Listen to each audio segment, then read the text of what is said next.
Hello friends, कैसे हैं आप सब। आई होप सो बहुत अच्छे होंगे, स्वस्थ होंगे और मस्त होंगे। तो आप सभी का स्वागत है आपके अपने चैनल रिद्धि सिद्धि की रसोई में। तो देख सकते हैं मैंने आज ये कुचई के पत्ते लिए हैं। जी हाँ, बहुत ही हेल्दी और टेस्टी बनते हैं। तो आज मैं ये जो लेप लगा के बनाते हैं मैं वैसे नहीं बनाऊंगी, मैं बिल्कुल थोड़ा अलग डिफरेंट स्टाइल में बनाऊंगी। और कैसे बनाएंगे ये आपके साथ शेयर करूंगी। तो सबसे पहले हमें करना क्या है, ये जो डंठल है इसे हम निकाल देंगे, ये मोटी वाली डंठल को। तो चलिए सबको निकाल के ये डंठल को अलग करके और हम इसे बारीक पतले पतले लच्छों में काट लेते हैं। पहले यहाँ से काटेंगे और फिर इस तरह से रोल करते हुए आपको मैं कटिंग करके भी दिखाऊंगी, लेकिन बता दे रही हूँ ये इस तरह से आधे पत्तों को इस तरह से रोल करते हुए हम चाकू की मदद से काटेंगे। तो चलिए सबसे पहले इसके डंठल को अलग कर लेते हैं। तो चलिए ये पत्तों को हमने ले लिया है, देख सकते हैं। इसे इस तरह से फोल्ड कर लेंगे और ये डंठल को आप चाहे तो हाथों से भी निकाल सकते हैं। इसे हम इस तरीके से काटते हुए निकाल देंगे। ये देखिए इस तरीके से खींचने से भी निकल जाती है, तो आप इस तरह से भी निकाल सकते हैं। तो हम इसी तरीके से इसे पकड़ते हुए इस तरीके से निकाल देंगे। तो देख सकते हैं पत्ती हमारी दो हिस्सों में आ गई है। अब हम ये जो डंठल है ये सॉफ्ट नहीं होते हैं, इसलिए हम इसे अलग कर देंगे और इस तरह से रोल करते हुए 3-4 पत्तों को एक साथ हम रोल करेंगे, एक के ऊपर एक रख के, और इस तरीके से बारीक बारीक हम काट लेंगे। इस तरीके से रखते हुए इस तरीके से हम काट लेंगे इस तरीके से। तो चलिए आपको कट करके दिखाते हैं इस तरीके से। ये देखिए हम इस तरह से लच्छों में काट लेंगे, देख सकते हैं। ये देखिए कैसे लच्छों में कट रहे हैं। तो चलिए दिखाते हैं। तो देख सकते हैं सारे पत्तों को हमने बड़े अच्छे से काट लिया, देख सकते हैं कितनी थोड़ी सी हो गई है। तो यहाँ हमने 15 पत्ते लिए थे और ये इस तरीके से हो गई है। तो इसके लिए हमने ले लिए हैं ये 5 हरी मिर्च, ये हमने 7 से 8 कली लहसुन ले लिया और ये अदरक ले ली है थोड़ी सी।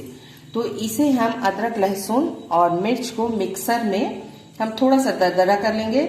आप चाहे तो हमामदस्ता में कर सकते हैं, चॉपर में कर सकते हैं, पर आज मैं थोड़ा मिक्सर में कर लूंगी।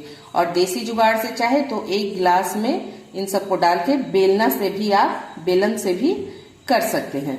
तो इसे हमें एकदम फाइन पेस्ट नहीं बनाना है। तो चलिए बना के आपको दिखाते हैं। हमने देख सकते हैं आप कि हमने ये अदरक लहसुन और मिर्च को हमने दरदरा कर लिया है। अब इसमें हम डालेंगे बेसन। तो चलिए हम 2 से 3 चम्मच बेसन डाल देंगे।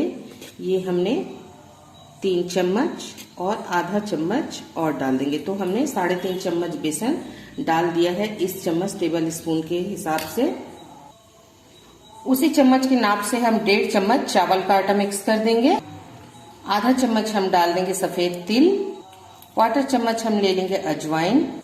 अजवाइन को हम हाथों से इस तरह से क्रश करते हुए डालेंगे, इससे इसकी खुशबू बहुत अच्छी आएगी और तिल से भी एक फ्लेवर उभर के आएगी। 1/4 चम्मच डाल देंगे चाट मसाला, साथ ही डाल देंगे लाल मिर्च पाउडर, साथ ही डाल देंगे हल्दी पाउडर, आधा चम्मच डाल देंगे धनिया पाउडर, स्वाद अनुसार डालेंगे नमक। अब इन सबको हम अच्छे से मिक्स कर लेंगे। अब इसमें हम थोड़ा थोड़ा करके पानी डालेंगे और बिल्कुल एक टाइट बैटर तैयार करेंगे। तो चलिए इसे हम थोड़ा थोड़ा पानी डाल के एक बैटर तैयार करते हैं। तो हमने इस तरीके का एक टाइट बैटर तैयार कर लिया। अब इसमें जो सबसे जरूरी चीज है वो है ये 2 नींबू का रस।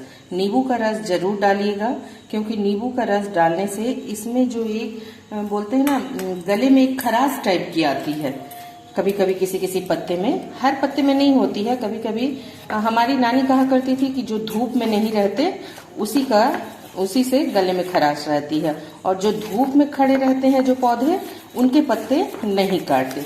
तो हमने तो देखा नहीं है, ये तो बाजार से लाया है हमने, तो इसीलिए हम अपने सेफ्टी के लिए हम नींबू का रस डालेंगे। तो चलिए 2 नींबू का रस हमने डाल दिया है। अब इन पत्तों को हम इसमें मिक्स करेंगे। तो चलिए थोड़ा थोड़ा करके पत्तों को अच्छे से मिक्स कर देते हैं। थोड़ी थोड़ी डालेंगे और इसे अच्छे से मिक्स करेंगे इस तरीके से। तो इसे मिक्स करने से पहले हम इस तरीके की एक जाली वाली थाली ले लेंगे या प्लेट ले लेंगे। आपके यहाँ स्टीमर है तो उसमें भी कर सकते हैं। और इसे हमने तेल से ग्रीस कर दिया है और गैस में हमने कढ़ाई चढ़ा दिया है, उसमें पानी डाल दिया। तो चलिए इस थाली को उसमें बैठा देते हैं।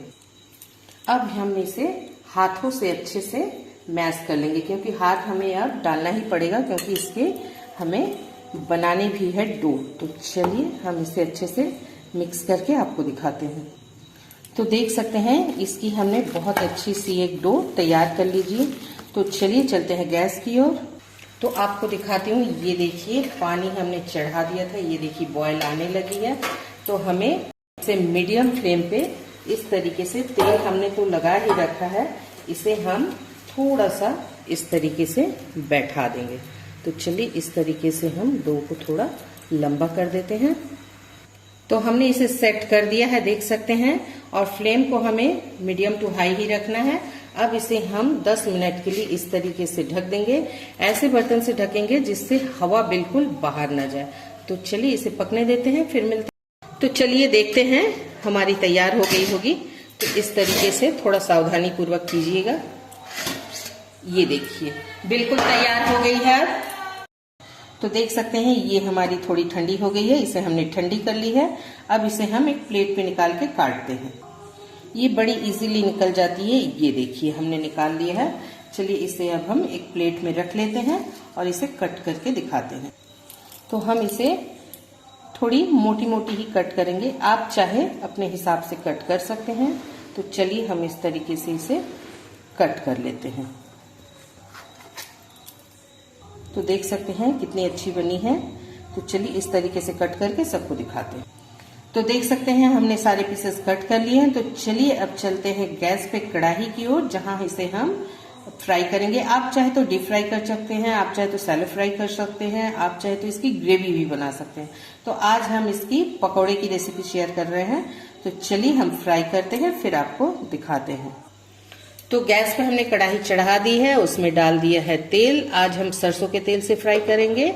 आप चाहे तो कोई भी कुकिंग ऑयल से फ्राई कर सकते हैं, पर सरसों के तेल से इसकी खुशबू और इसकी जो एक टेस्ट है वो बहुत ज्यादा उभर कर आती है और बहुत ही अच्छी लगती है। तो कभी सरसों के तेल में भी बनाकर देखिएगा, इसकी टेस्ट आपको फर्क महसूस हो जाएगी। तो चलिए तेल को गरम कर लेते हैं।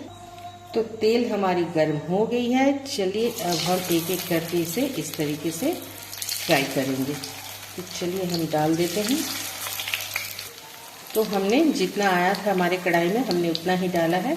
तो इसे हमें एकदम मीडियम टू लो फ्लेम में फ्राई करना है, ताकि ये एकदम क्रिस्पी बने, कुरकुरी बने और अंदर से सॉफ्ट रहे। तो देख सकते हैं एक तरफ ये देखिए हमारी बिल्कुल पक चुकी है। तो हम इसे इस तरह से पलट देंगे सबको। तो चलिए सबको पलट देते हैं। तो हमने सबको पलट दिया है। अब इसे हम फिर दूसरे तरफ से भी एकदम इसी तरह एकदम गोल्डन क्रिस्पी होने तक फ्राई कर लेंगे। तो देख सकते हैं ये दूसरी तरफ से भी बिल्कुल इसी तरह से क्रिस्पी हो चुकी है। तो चलिए सबको अब हम एक प्लेट पे निकाल लेते हैं और फिर आपको सर्व करके दिखाते हैं। तो इस तरीके से हम निकाल लेंगे एक प्लेट पे सबको।